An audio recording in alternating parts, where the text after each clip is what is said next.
Salut à toi, comment tu vas? J'espère que tu te portes bien. Alors, bienvenue sur ma chaîne CG qui signifie Canada Global Info. Alors pour toi qui es nouveau sur cette chaîne et que le thème t'intéresse, je te conseille fortement de t'abonner pour ne pas manquer toutes les autres vidéos qui vont arriver après. Parce qu'évidemment, nous sommes dans une série de vidéos consacrées au permis de travail, comment obtenir son permis de travail, quelle est la procédure. Et cette vidéo que tu es en train de regarder est la deuxième vidéo de la série que j'ai lancée.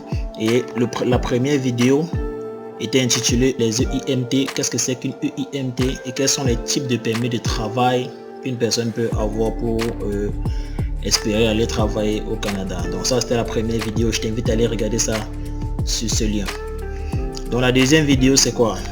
La deuxième vidéo que je vais vous présenter aujourd'hui a pour titre les exigences en matière d'admissibilité pour les demandeurs de travail. Donc c'est-à-dire qui peut demander un permis de travail. Sans plus tarder, nous allons passer au vif du sujet.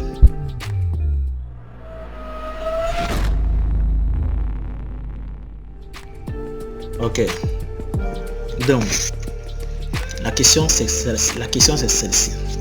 Qui peut présenter une demande de permis de travail? Quelles sont les exigences en matière d'admissibilité pour un permis de travail? Donc quelles sont les exigences en matière d'admissibilité pour les demandeurs de permis de travail? Qu'est-ce qu'il faut comme document? Qu'est-ce qu'ils doivent respecter, etc., etc. Donc nous allons passer rapidement au premier point.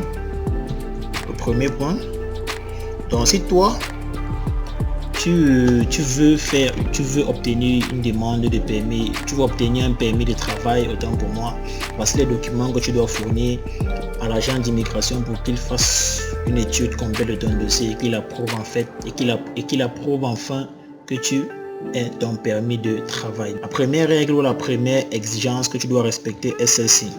Tu dois prouver à l'agence que tu vas quitter le Canada à la fin de ton travail et quand ton visa va s'expirer. Donc c'est écrit prouver à un agent que vous quitteriez le Canada lorsque votre permis de travail sera expiré ou sera en termes d'expiration. Quand ton permis va s'expirer, tu dois prouver à l'agent qui étudie ton dossier que tu dois pouvoir rentrer dans ton pays.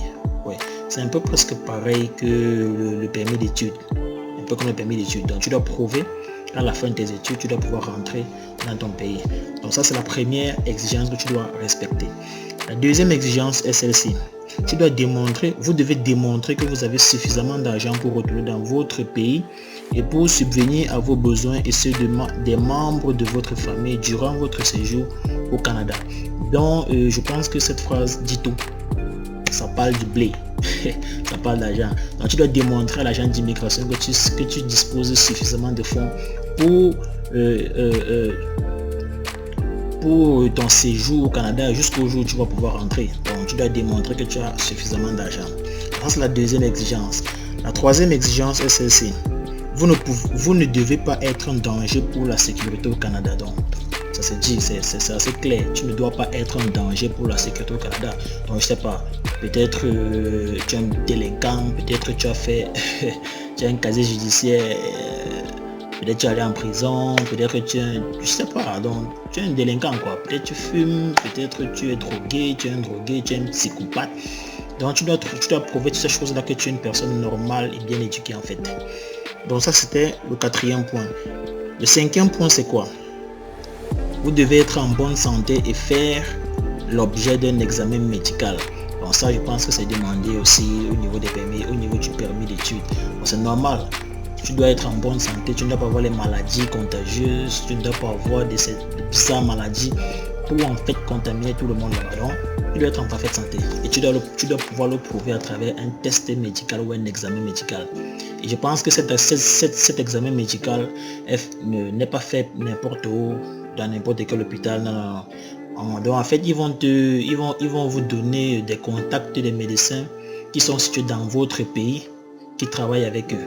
Donc en fait ils vont vous envoyer dans les centres avec qui ils ont l'habitude de travailler pour être sûr des résultats. Parce qu'on nous connaît, une fois que si tu es dans ce pays, on sait ce que tu peux faire. Donc Le prochain point, c'est quoi? C'est ne pas envisager de travailler pour un employeur inadmissible figurant sur la liste des employés qui ne respectent pas les conditions applicables. Donc, je pense que dans la vidéo précédente que j'ai eu à faire, j'ai expliqué un peu ceci.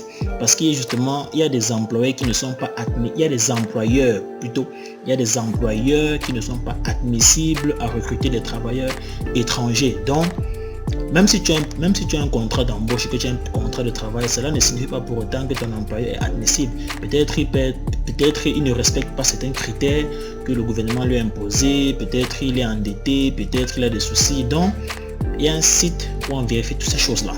Donc, tu ne dois pas travailler pour une personne qui n'est pas, pour un employeur qui n'est pas admissible.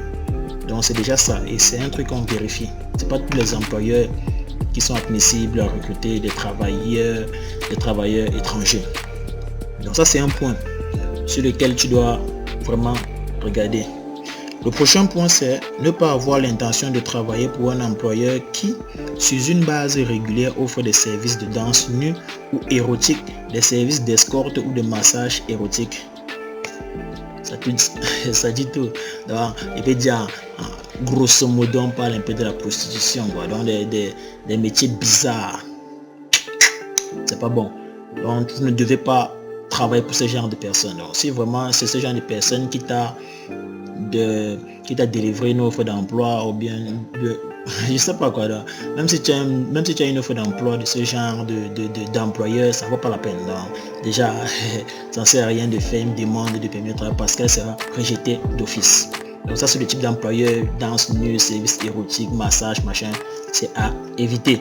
Donc ça, c'est l'avant-dernier point. Le dernier point, c'est vous devez fournir à l'agent tous les autres documents qu'il demande pour prouver que vous pouvez entrer au pays. Donc en fait, selon votre pays et selon la façon dont vous demandez votre permis de travail, il y aura des documents qu'on va vous demander de fournir. Donc vous devez justement fournir tous ces documents là en plus de celles-ci, parce que celles-ci sont très, je sais pas, elles sont très, vous voyez un peu quoi, elles sont très, donc, en fait c'est un peu ça, c'est presque obligatoire les points que je viens de lister là-dedans.